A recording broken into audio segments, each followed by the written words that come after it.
How's it going, YouTube? I had a request to do this deck profile on the Destiny Hero zombies, so let's jump into it. First off, I decided to drop Sulcus to 1, even though you have a slightly higher chance of having Dead Brilliant Fusion, but the fact is, if you have Brilliant Fusion and a Sulcus, it's already kind of bad, and running a second Sulcus just increases having this guy in your hand. And it also doesn't change the fact that having Garnet and Brilliant Fusion is dead anyway. Your odds of drawing both of these guys, or well, one of these guys and this, is about like 6%, so if that is the case, hopefully you can at least get a Plague to stack this guy back onto your deck and make your Brilliant Fusion live, and hopefully it doesn't get MST'd or something. Yeah, so I'm running 1 Ill Blood. I cut Vampire Grace. I really like Vampire Grace, but it's not exactly necessary because you have Ill Blood and Plague to go into constant level 8 synchros. It definitely is nice because you can make double level 8 by reviving this, summoning this, and Grace at the same time, pay 2,000, and then stacking a card on the top of your deck to make another level 8 with Grace. So that's definitely helpful. It allows you to push harder. And I might consider putting Grace back in over another Unizombie, just because it opens up more rank 6 options, like Utopia Beyond. But at the same time, I decided to drop Beatrice to 2 in this build, so I did that, I decided that Grace probably wasn't worth it, because you wouldn't be as focused on pumping out rank 6 as like the Hieratic build.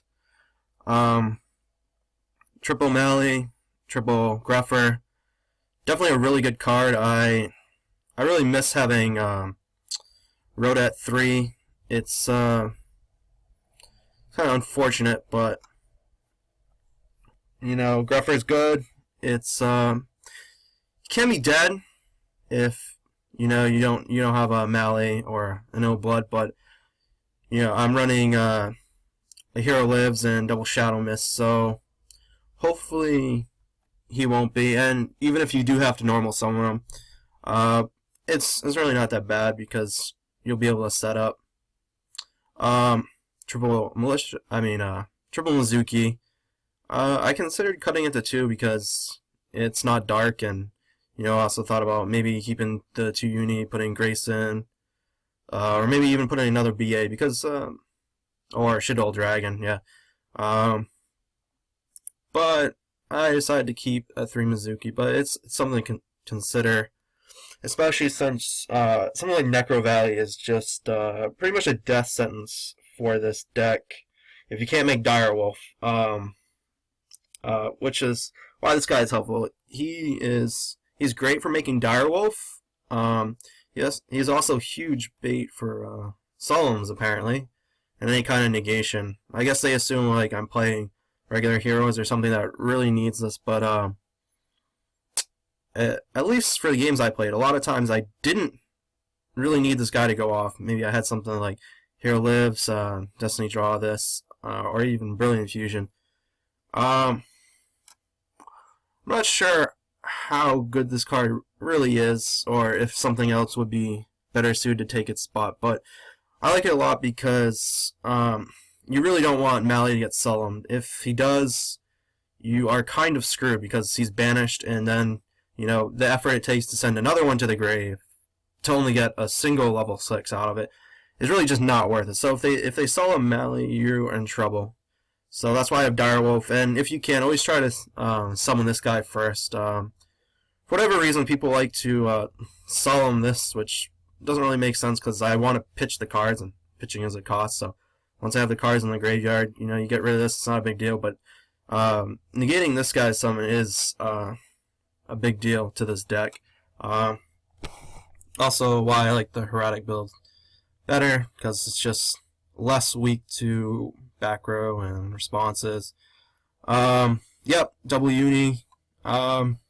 could drop to 1, but I wasn't originally running any, but because I really hate going second and using Uni as a factor, especially in this deck where you don't need to, because then you get rid of your battle phase. But it definitely comes up when you're going first, and it does come up going second, so I figured it was just better to run it, and it definitely puts in work. Another cool thing with him is his pitch isn't a cost, so he can trigger something like Shaddoll Dragon, or you can even pitch a BA in a weird instance. But I guess that might come up more if you're running like M7 and could add a dragon or a BA back to your hand. Yeah, I was also considering running M7 down here, but I didn't really feel like it'd come up that much. But you can try it out. Double Plague.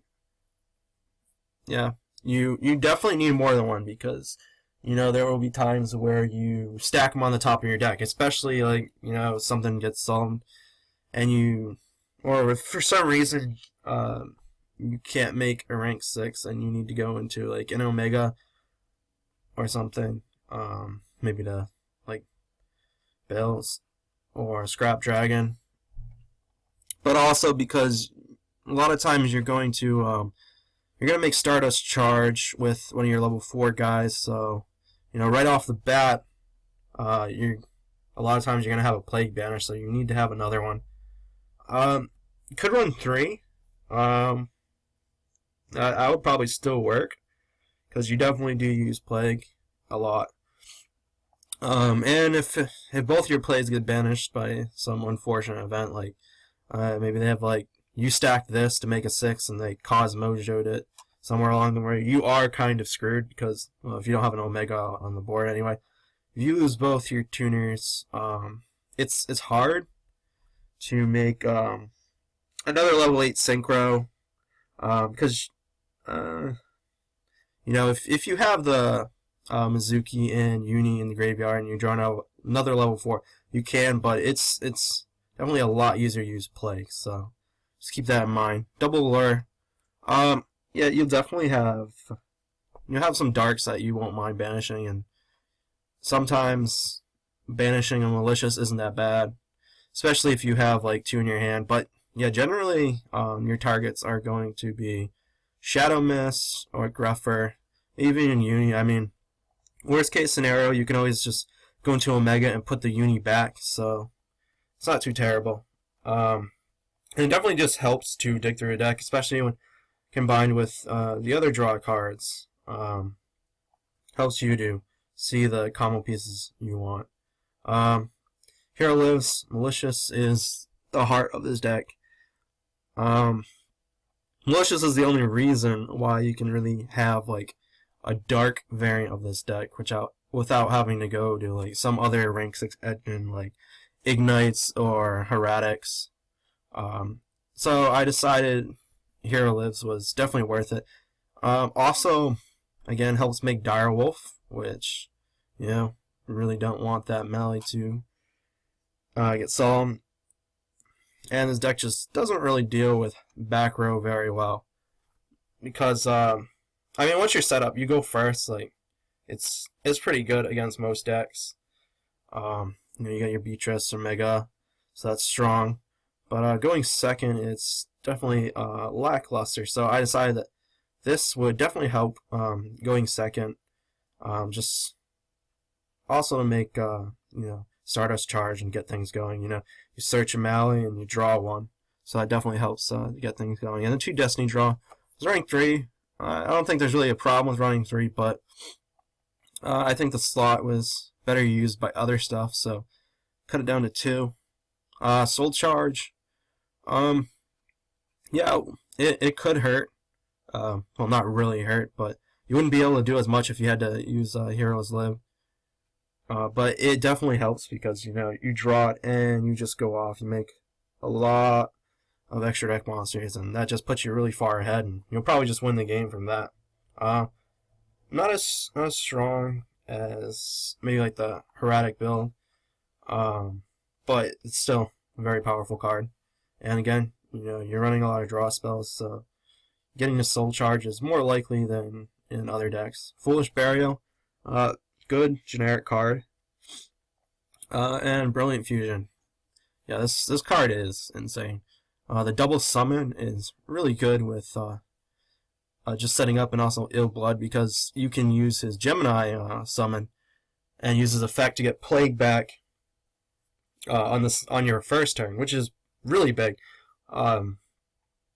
Just having Brilliant Fusion, not only for setting up, is huge, but getting this effect puts you really far ahead. Definitely sucks when it gets MST'd, but it's just such a powerful card, and the fact that it dumps Sulcus to alleviate your hand is just crazy. Like, this card is arguably stronger than Soul Charge, just in its aspect to get your plays going and set up. Like, Soul Charge can be dead if your hand's complete, like a complete prick, but still very powerful. Extra deck, 1 Dante, 2 Beatrice. It's just enough to keep you alive. Like,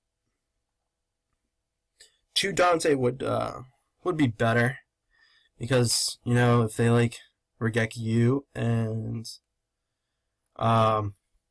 you know, they already have like a big monster on board, like say you're playing Cosmo, they already have a ship.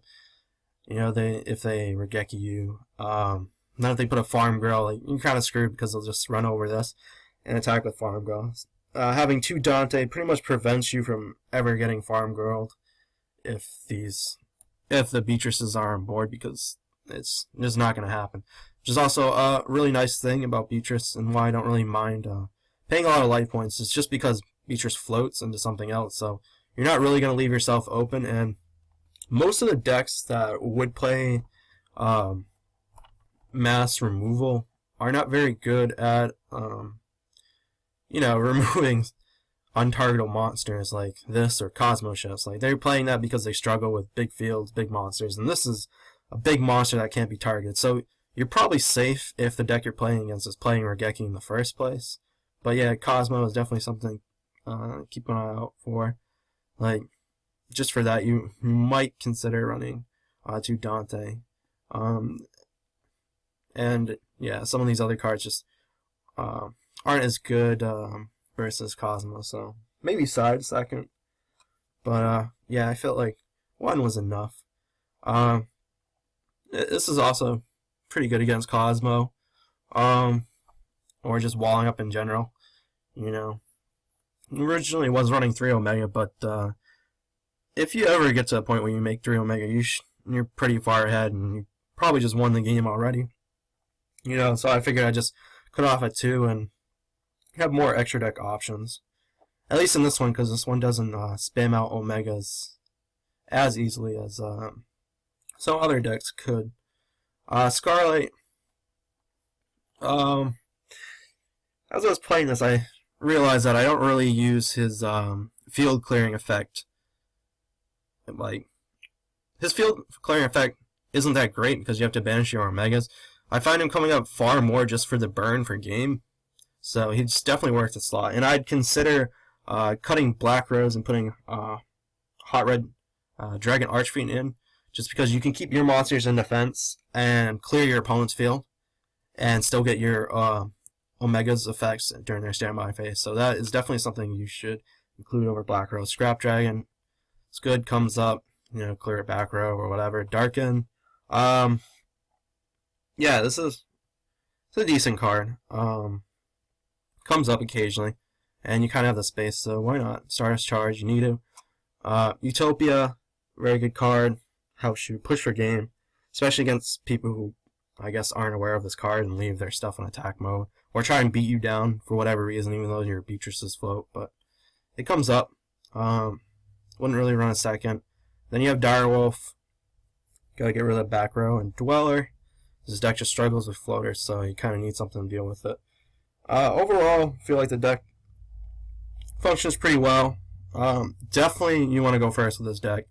That's why I built the Heretic build, because I wanted something that was a little stronger going second, because a lot of decks are very powerful going first, and yeah, you find yourself struggling against a lot of decks if you go second.